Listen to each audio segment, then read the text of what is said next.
Dark greetings, everybody. Oh, you gotta unmute yourself, bestie. It's supposed to do it automatically. It is supposed to, but sometimes it doesn't. Yeah, so it's not my fault. It is not my fault. Gonna crack the beverage here. Welcome to the stream, folks. Welcome to Silly Spooky Season, Episode 2. The extreme stream. Indeed. And tonight we are talking about just sure is a film, all right. We are talking VelociPastor. Right now, I will hear nothing negative about this movie. This okay, I was expecting this reaction. You were expecting this? I was, honestly.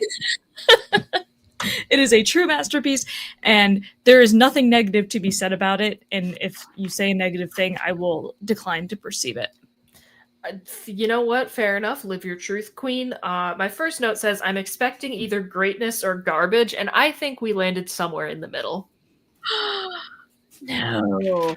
Firmly in greatness.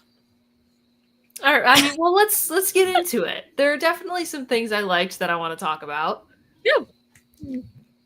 Grab my notes first here. Note is that it's a good opening. I liked the rated X by a panel of all Christian judges. Yeah.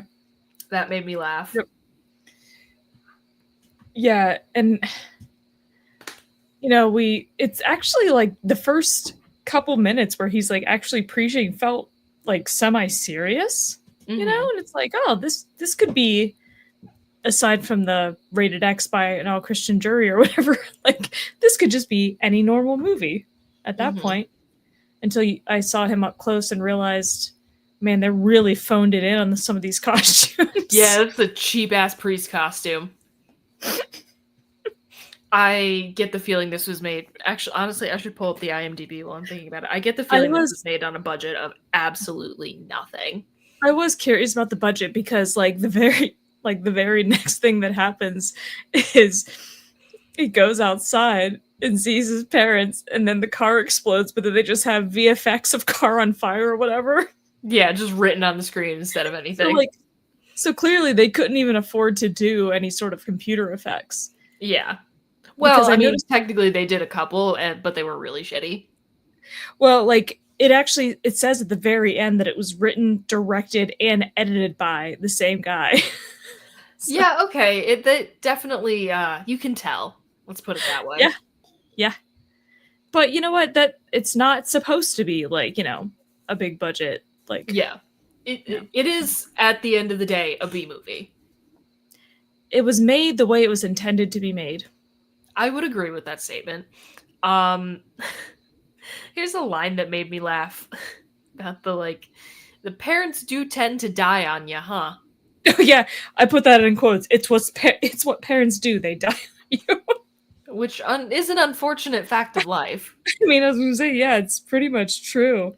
I really did love that he was drinking the sacramental wine out of the sacramental chalice. Yeah, that was funny. Did you grow up going to church or not really? I went to Catholic school. Oh, yeah. And we had to go to church once a week, like, as part of school. And then I would also go on Sundays with my parents. So you know how it be. Yeah. I was very firmly in that world for the most formative years of my life. But yeah, this was where I remarked on the cheap ass priest costume. It's so bad. Like, but that's the thing. It's bad enough that you can tell it's intentionally bad. Yeah, because I would also agree with that. It is not that difficult to find, like, a black button-up shirt. Yeah, like a black button-up shirt with an index card in the collar. I would have bought that more. Yeah. Yeah, so you know it didn't have to be that bad. I think that was part of, like, an intentional part of the ridiculousness. Yeah. And I do love when we change locations and it just says China over what is clearly just the forest in someone's backyard. Yeah, the other priest is like, "Go where God will not follow," and is like, Also, what makes China where God won't follow? Yeah, why is that China? Like, I don't understand. I mean, it is. Beats me. It is a largely atheist country, This is very true. so maybe that was sort of the thinking. But oh, by the way, I noticed this, like, because they still had credits going on the screen. It Mhm. said it was a Leica Come Home production. She was a good girl. She didn't deserve that. I just had to point that out. During the first, after he's, I don't even know how to explain how this man receives his quote unquote powers. He sees a woman get hit by an arrow and asks her if she's hurt. Yeah, which she most certainly is, very obviously, visibly hurt.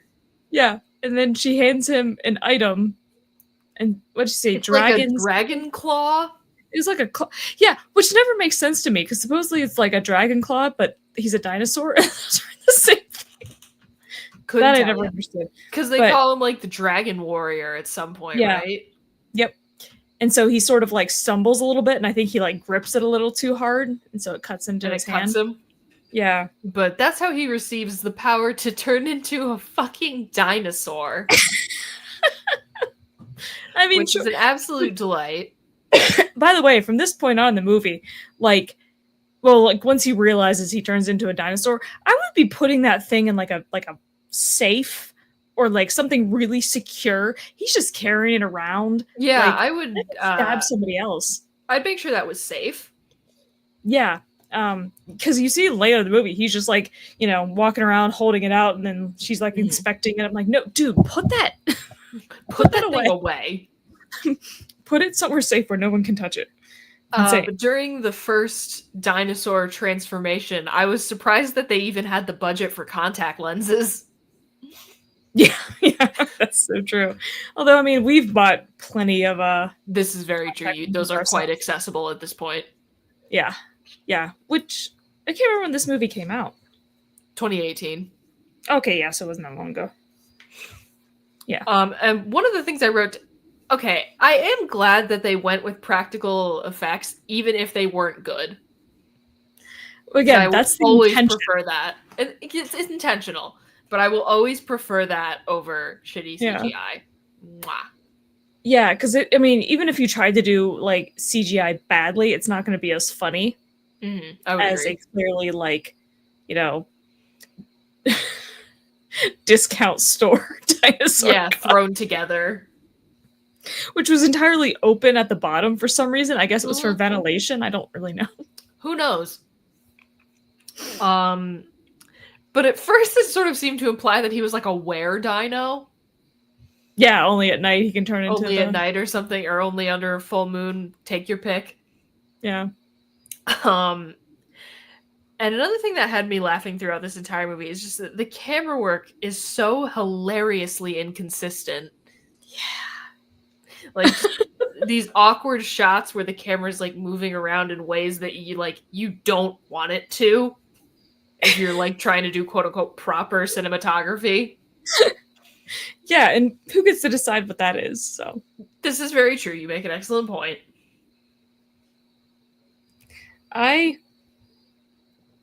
Yes, don't let me blow past any of your notes, bestie. Well, I'm not sure. Like, did we skip past the introduction of Frankie Mermaid? We did, I think. I love Frankie Mermaid because he's like swimming in bitches.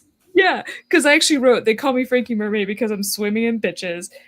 But then also, and I didn't write it down verbatim, but like if you stuffed dicks in your mouth the way you stuffed that sandwich, I'd be a millionaire by now. Yeah, picture the most cartoonish depiction of a pimp.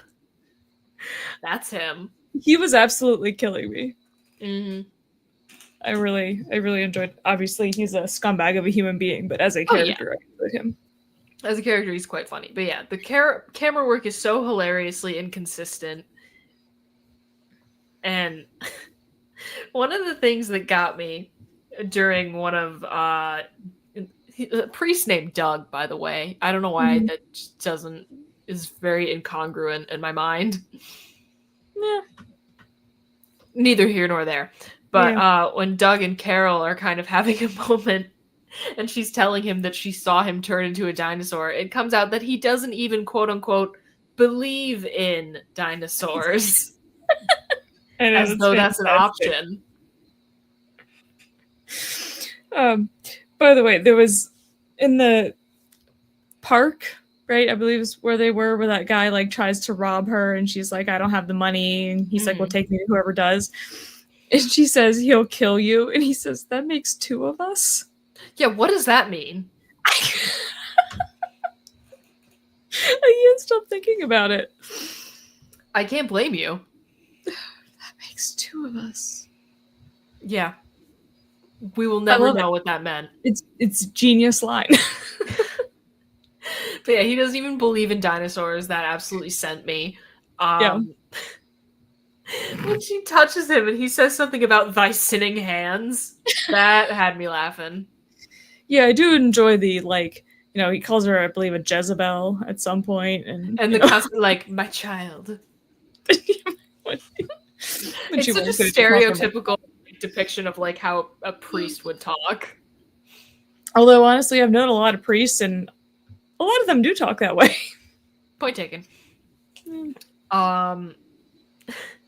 And when they go back out to the woods to the scene of the original crime, the scene of the original transformation, he has to borrow some clothes. So they just have him in like an orange sweater dress for the entire scene. This is why my favorite note just says the goddamn outfit. No, it's hilarious. Just adds a whole new, or like a whole nother layer on top of the already like over the top ridiculousness that we have going on. Yeah. Yeah, and I do love the reveal that she is not only a sex worker, she is pre-med law. Whatever that means. So she's both pre-med and pre-law. She said there's not a lot of demand for doctor, lawyer, hookers or something, I believe how she put it. I mean, I can't imagine there's a lot of demand for that either. Sure. Also, here's the thing that I was thinking this entire time. Why does this guy kind of look like John Mulaney? I can see it.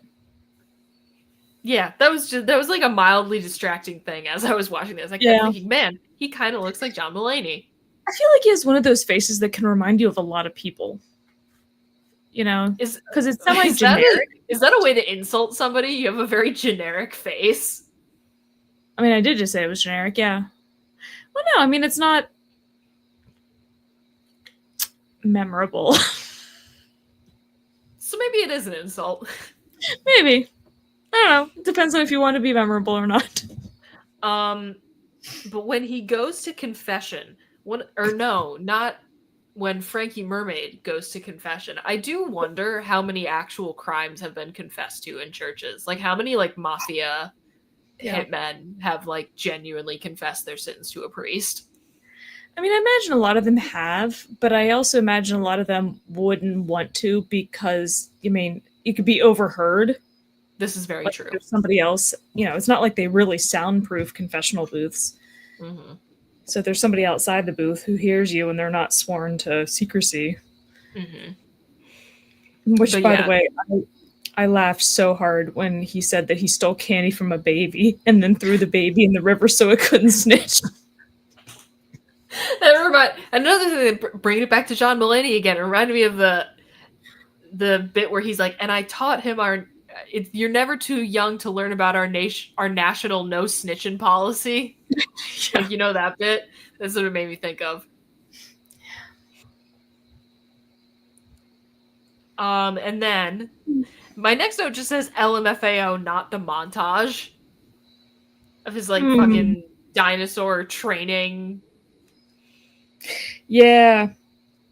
Oh, yeah, that's when I wrote down keep that claw in a box or something, because I think during that montage is where he's like also this line where she says, I don't know much about God, and he says, I don't know much about dinosaurs.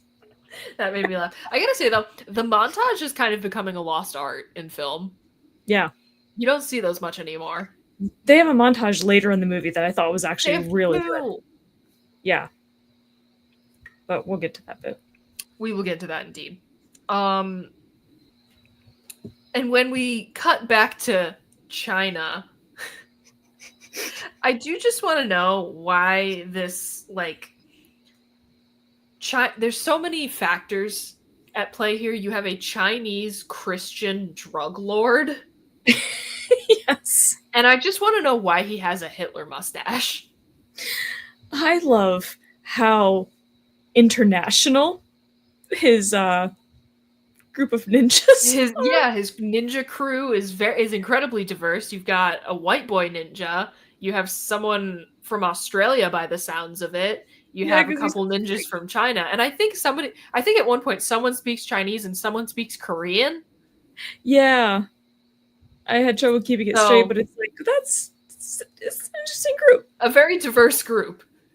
I mean, you can tell that he's coded to be like a threatening guy, so he's the bad guy, but it's still kind of like, what is happening in this situation? And also, at this point with the ninjas and everything, when the camera pulls out, you can see a boom mic in the shot, like, so clearly. I wonder if that was intentional. Which I'm sure was on purpose. I think it was either intentional or they did it by accident and they were like, that's great, leave it in. Yeah, there was some form of intention to it either way. Yeah. Absolutely. And then when we cut back again to wherever the hell we are in the States, I had a fashion note. I gotta say, the Converse with the priest robes was absolutely diabolical. Yeah. They make some really interesting wardrobe choices. They make some incredibly interesting wardrobe choices. His line about priest college made me laugh because that's not what it's called. His parents dropping him off and said, all right, we're gonna leave, we'll pick you up after priest college. Like, either that meant that he was like living at home and they were driving him to and from every day, or like were they just like, we're gonna drop you off for 2 years or however long it takes and then come back. Yeah, who knows how long it takes to become a priest. But yeah, it was really funny. Priest college. And I loved this like rogue exorcist character that they brought in. Yeah. He was incredibly funny. And also I think it's so funny that they had him conduct a seance rather than an exorcism. Yeah. Don't know what that was about. Nope. I really don't know what they were thinking, honestly. But his character made me laugh a lot. And then the flashback, which I'm assuming was supposed to be Vietnam, but was again just the forest behind somebody's house. It's all the same forest. All the exact same forest. They don't have to move a lot of equipment around, which is cool. But I really loved how I can't remember the other priest's name. Father Stewart. Yeah. Like, it looks like he's wearing a wig on top of a wig under a helmet. Wearing a really shitty blonde wig to to telegraph that this is in the past. Which he's so much older than this guy that he's talking to, Ali. And like, I really love when Ali calls him son. Yep. Because he can be like his grandfather. Mm-hmm. And they never really address how Ali is still alive after he straight up just like got shot in the chest. He's not, is he? Isn't he supposed to be the Exorcist character? Aren't they the same guy? Oh, I don't think so. Oh, that's just stupid. Yeah, no, I thought he died. And this was just another guy that he came across, but I don't know, maybe I missed something. I don't know. Could be wrong, but there was just a live mine right there on the ground in front of you. I want to watch that in slow motion. I went back and rewatched it several times. For what purpose? Like, I guess they just cut and spliced film. Where I would assume she's there, and then in the next frame they just throw a bucket of fake blood on him. Yeah.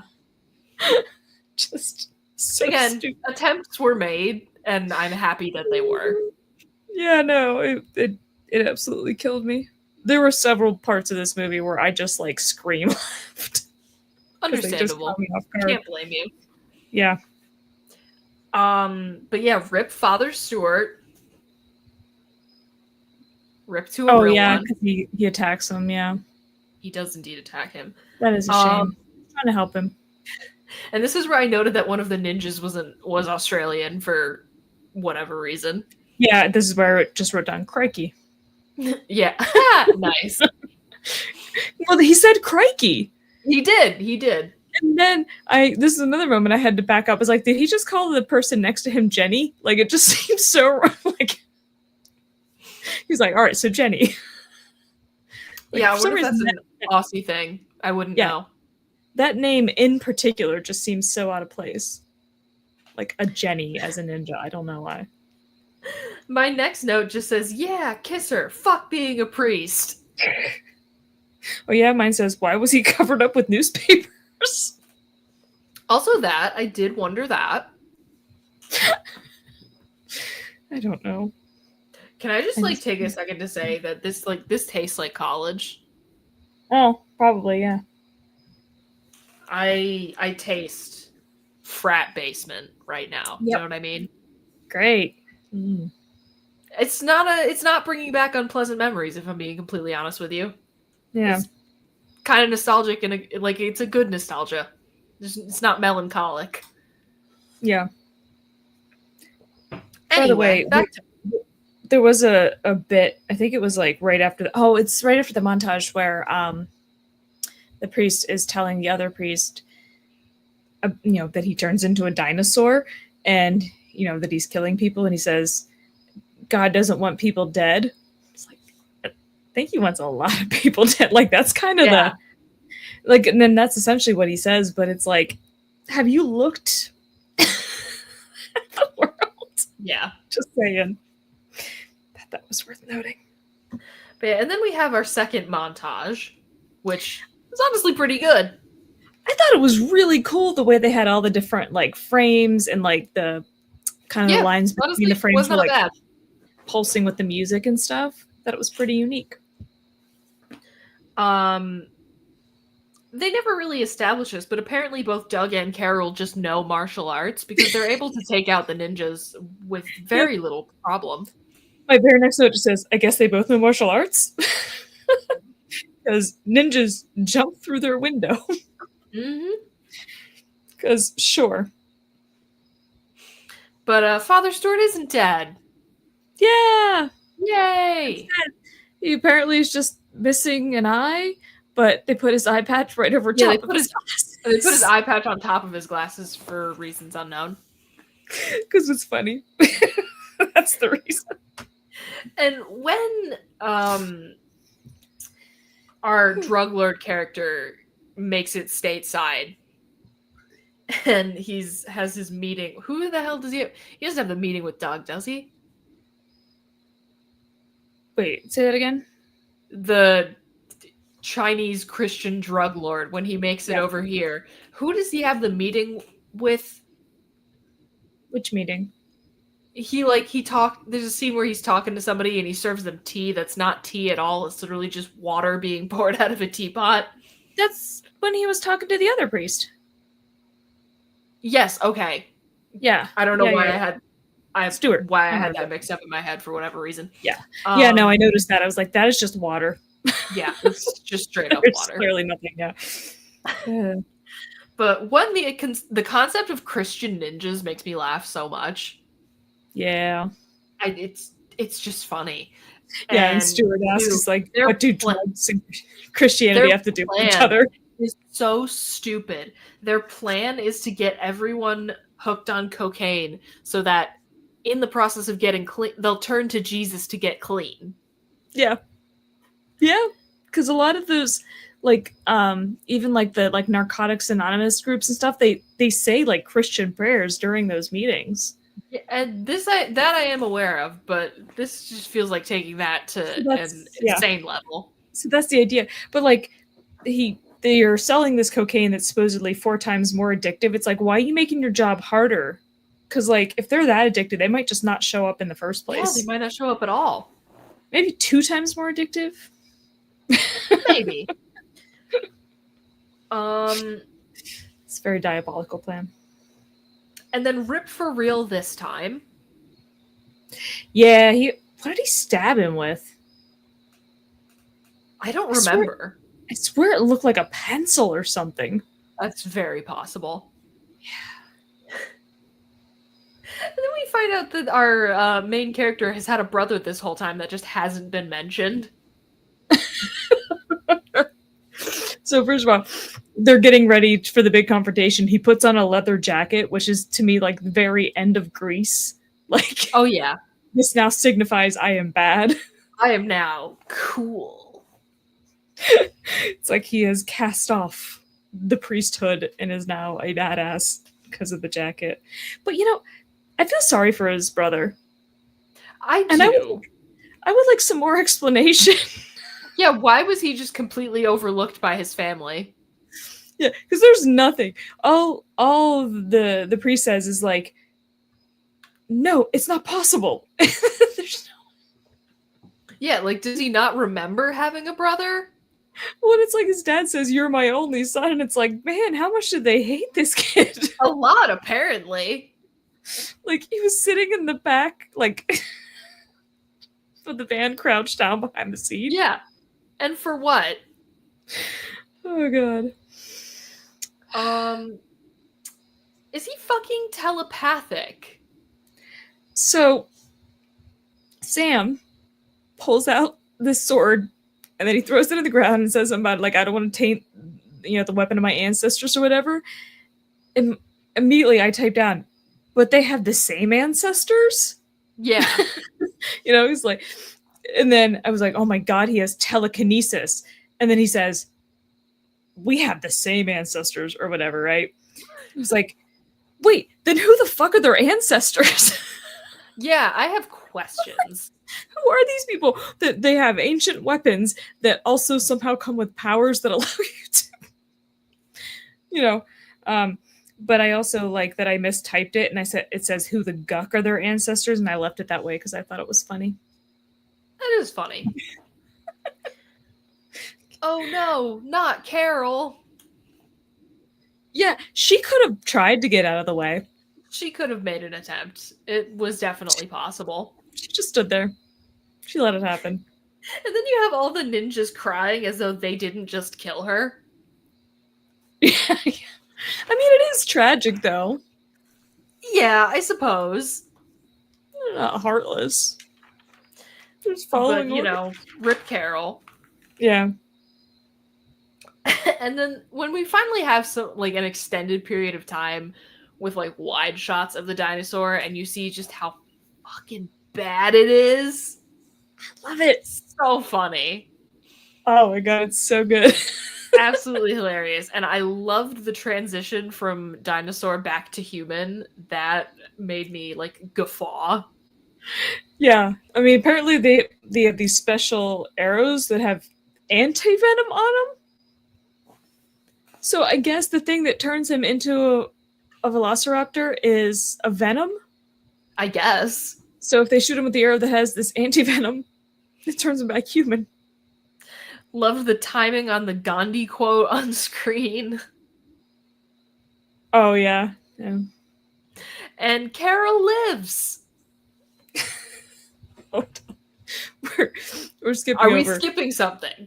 the part that made me laugh the hardest out of this entire movie. Oh, yes, please share. Right, so he gets hit by the arrow, and he says, I think my hand is immune, so for some reason his hands didn't turn back. And he rips the guy's head off. And I was already laughing just, you know, when you see him from behind him, like, that's clearly like a dummy. Mm-hmm. But when he throws the head on the ground and you see the face of this dummy head, I thought I was going to die. I could not breathe. Did Nice. you look at the face of that dummy head? No, yeah, it was very... so bad. It was very bad. I lost my mind. Like, as you should. But yeah, of course she survives, you know? Yes, Carol does live. The surgeon smoking made me laugh. And having the old-timey reflector on his head. Yeah, but also just it makes me laugh because, like, that was genuinely how it was at one point. Yeah.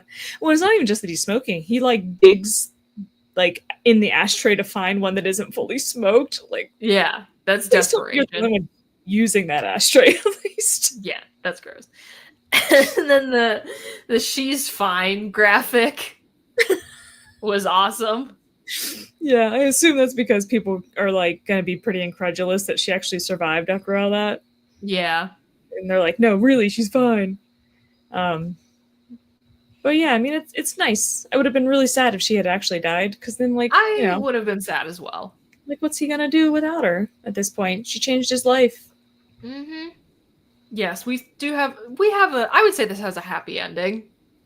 Yeah, and first of all, now in addition to the leather jacket, he has sunglasses and a cigarette over his ear, so now he's a real bad boy. But also, it actually kind of reminded me of the ending of Teeth, in the sense that it's like, and now the world is theirs. Go out into the world in like vengeance, you know? Yeah, like, similar vigilantes, definitely, with their hyper weird biological oddities. Yeah. And by the way, he has $1 billion bounty. Nice. But who set the bounty? Who has $1 billion? Could not tell you. Oh, and there's one other thing I wanted to point out. The soundtrack for this movie is great. Yeah, it's kind of fire. And I looked up, like, on Spotify to see if somebody had put the soundtrack into a playlist, and they have. But I also came across a playlist that's VelociPastor Core. Amazing. Absolutely fantastic.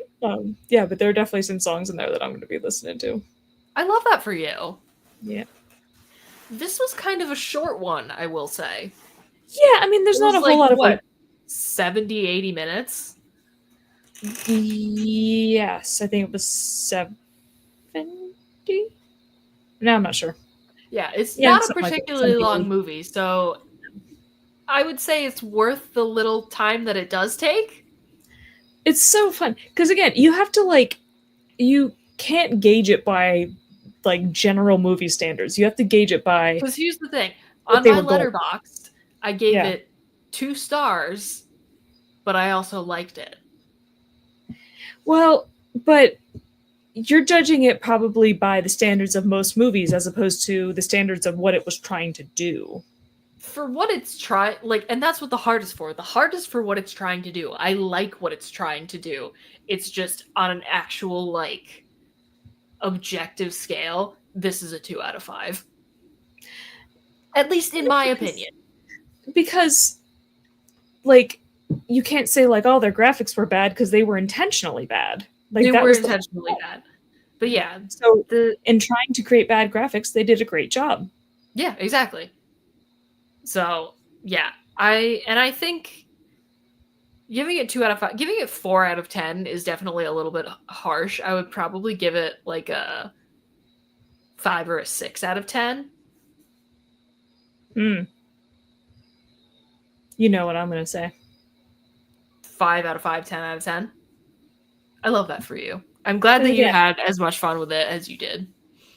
I'm judging it based on what they were attempting, and I think it hit on all the points that they were trying to, hit. I like that. I think that's a fair assessment. It was a fun time. I think it cured me. Cured you of what? I don't know. Fair enough. Well, let's keep this going for a little while because this was a short movie. But just in general, what's up? Have you had a good day? Fine. I'm up to level 33, 34. That's actually like insanely impressive. Yeah, on Fallout New Vegas. So, are you comfortable taking out Death Claws now? I haven't been around any. Because I've been doing these DLCs. So I haven't even gotten to attempt it. There's all kinds of weird-ass creatures in the current DLC that I'm playing that are... That does sound fun. I will be playing the DLCs in the near future. Yeah, because the place where I am now, that's where all the Cazadors and the Night Stalkers come from. They were, like, made there. Interesting. And they have these harnesses that are supposed to, like, help support you when you're injured, but they don't know how far is too far, so they're just carrying dead people around that shoot you. Whack. Yeah, it's pretty wild. A lot of robots. I love it. Well, that's something for me to look forward to. I did have a robot dog that I made myself, and then she died very quickly. Her name was Roxy. Oh no, So that is sad. tragic. It's like, oh, I made this robot dog with this gene splicing thing. That was so cool. And then she died almost immediately. It's like dogs in Skyrim. Skyrim is absolutely diabolical for making dogs that can die. Yeah, I thought, because like there have been a number of times that I've been given companions in this game who just can't die. They just pass out and then they're back, you know? So I assume that was the case with her, or I would have tried harder. Yeah. Well, that's tragic. R.I.P. Roxy. R.I.P. Roxy, indeed. But yeah, what else is going on in Fallout New Vegas? Well, I mean, I'm just working my way through this DLC. I don't want to say a ton about it because it would be kind of spoilery, but it's very funny, and I'm really getting my my base set up really well right there. It's like incredible the stuff you have there that you can't get anywhere else in the game. Very nice. Today, I, shocker, played some Fallout 4, and I'm in the process of collecting every magazine that you can collect in the game. And I made some decent progress this morning. I cleared like 4 locations in the process of finding stuff, so that was fun. Nice. And also, other thing I accomplished today, I re-dyed my hair and I redid my nails because as I said on the podcast last night, I am meeting Mother and Jeffrey Combs tomorrow, and I'm so excited. I'm bringing my fancy 4K copy of Reanimator to get signed, and we're getting our picture taken with them, Kyle and I. And Mother is Barbara Crampton, also of Reanimator and From Beyond and a bunch of other awesome fucking movies you should totally watch. Just in case anyone sees this and like, who is she? Yeah. For people who don't know me personally and don't know every single thing that I'm obsessed with. But I am unbelievably excited about that. And then on Saturday, we are going to see Acid Bath, which is going to be so much fun. I am so excited. And I took the day off of work on Sunday so that I can just like be at home and be mosh pit sore and watch the X-Files. Sounds like a nice day. Mm-hmm. Nice day. I'm really looking forward to it. Yeah, I'm going to see, I mean, there's not too many, like, super exciting people at the con I'm going to this weekend, but I am going to see Amy Acker. And I like her a lot. She was on Angel. Gotcha, okay. And she's been on other things, too. Oh, she was on, oh my god. You know what? It'll come to me. No, it won't. I'm going to look it up. Yeah. Yeah, not anybody super exciting, but it'll be cool just to go. And it's nice because it's, right here in Rochester. There you go. Oh, do we want to inform the people of what we decided regarding the stream in 2 weeks? In 2 weeks? We're going to be streaming on Friday in 2 weeks instead of on Thursday. So that's going to be Friday the... Come on, Bridget, pull up the calendar. 26th. I was about to say 6th. Yes. So the stream for Jesus Christ Vampire Hunter is going to be on Friday the 26th instead of Thursday the 25th of this month. Anything else to announce? I don't think so. Oh, she was on Cabin in the Woods. I wouldn't know. I mean, yes. It's not a huge role. She's one of the people, like, in lab coats in the facility. But gotcha. She's one of those people that's been in a bunch of things. Mm-hmm. Watching the X-Files is so fun because it's just everybody. Yeah, and you're like, hey, there's that person. And there's that person. And that person. Fucking everyone was on the X-Files. So true. I mean, it was a big deal at the time. Have you watched From Beyond? No. We need to watch that. And also, someone else from Beyond was in an episode of the X-Files, and that was absolutely delightful for Kyle and I. cool. Yeah, it is always exciting. Ryan Reynolds was in the one we just watched. He was a Oh, baby. yeah. I know. It's so wild to see him on there. I do remember that. Yeah, so I'm having our rewatch is going wonderfully. We watched like 4 or 5 episodes today alone. Well, that's pretty good. I just keep tearing through Naruto Shippuden. I have my first. How far in are you? Technically, my first piece of Naruto merch. It's like a little, little ramen container. Cute. 236 episodes in. I love it for you. Boo, bots. Yeah. Fuck off. Yeah, I know the exact number because I was looking it up. Looking up the most recent episode I was watching because I swear I recognized one of the voices of like a random side character, but I can't find out if it's the person I think it is because it's just a random side character in a random old episode and they don't have it listed. Yeah. So, but I'm pretty sure it's the same person who voices the main guy on Fairy Tail. Noted. Yeah. The amount of time I spend looking up who voices which anime characters is frankly astounding even to me. I love that for you. All right, let's see. We've still got our mead deal going on with the Bull and Bee, so you can go to thebullandbee.com and use code MONSTERMEAD at checkout for $5 off your online mead order. We love the Bull and Bee, and hopefully we will be doing a live event there again sometime soon. We are in the process of planning something, so hopefully we'll be getting that to you in the nearish future. And what else have we got going on? Don't know if there's Defend tomorrow. We never do. But then for next week, we're going to be bringing it back around with Big Dumb Monsters on Monday, No Regrettable Reviews on Tuesday, Fighting with Friends Wednesday, Stream Again Thursday, where we're going to be talking about the movie Chopping Mall, actually featuring Barbara Crampton. So, a little cameo from Mother. Mm-hmm. And I think that's about everything we've got in the pipes for now. Yep. Unless I'm forgetting anything. No. All right.